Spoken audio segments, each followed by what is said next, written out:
को बदलो, नजारे बदल जाएंगे।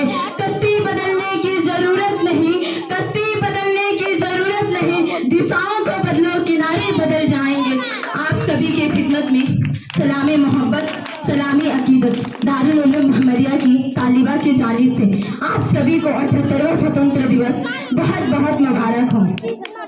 और जो लोग यहाँ स्टेज पर बैठे हैं, तो फिर से मैं यही जुमला कहती हूँ कि इज्जतों की आसमान के चांद सितारे, इज्जतों की आसमान के चांद सितारे जो इस वक्त यहाँ स्टेज पर बैठे हैं, अगर उनमें से मैं किसी का नाम न भी लूं तो उनकी शख्सियत पर कोई असर नहीं होगा।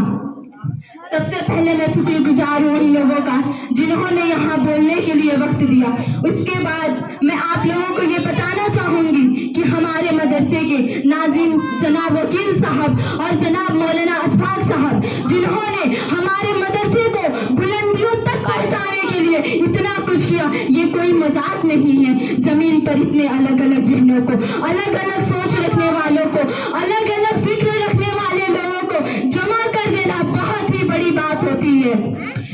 इस बात के साथ ही अब मैं अपनी बात की शुरुआत करती हूँ कि ये सीढ़ियाँ उन्हीं को मुबारक हो जिन्हें छत पर जाना है, कि ये सीढ़ियाँ उन्हीं को मुबारक हो जिन्हें छत पर जाना है।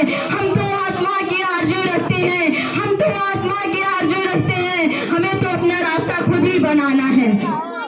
कहने को हम आजाद हैं, पर किसी की गुलामी या जंजीरों को तोड़ देना आजादी नहीं होता। आजादी का असल मतलब यह है कि देश का हर एक नागरिक सिर्फ कहने के लिए नहीं बल्कि शारीरिक, मानसिक और आर्थिक रूप से आजाद हो। परंतु वो आजादी हमें दिखेगी नहीं जिसकी हमें तलाश है। दूसरों से आजाद होना बहुत ही आसान होता है क्योंकि वो आजादी हमारी बलिदानों की नींव पट्टी की होती है, परंतु अपनी ही बुराइयों से आजाद होना इतना कठिन होता है क्योंकि खुद से खुद की लड़ाई बहुत मुश्किल होती है। आज इस स्वतंत्र भारत में हमारी लड़ाई खुद से है, क्योंकि आज दुनिया में महान बनने की चाहत तो हर एक में है, क्योंकि आज दुनिया में महान बनने की चाहत तो हर एक में है, पर पहले इंसान बनना अक्सर लोग भूल जाते हैं। और ये बात यही खत्म नहीं होती। आज हमारे देश में महंगाई, बेरोजगारी जैसी समस्याओं से हमें आए दिन सामना करना पड़ रहा है। और हमारे देश की कुछ नेताओं की सबसे चर्चित टॉपिक यह है कि कभी राम रहीम के नाम पर तो कभी मंदिर मस्जिद के नाम पर लोगों को लड़ाया जा रहा है। इससे हमारे मुल्क को काफी नुकसान उठाना पड़ रहा है। तो उन नेताओं के लिए मैं कहना चाहूंगी, हटा दो उन नेताओं को जो खुद पे नाच करते हैं, हटा दो उन नेताओं को जो खुद पे नाच करते हैं, पहन के कुर्ते खादी के देश को बर्बाद करते हैं।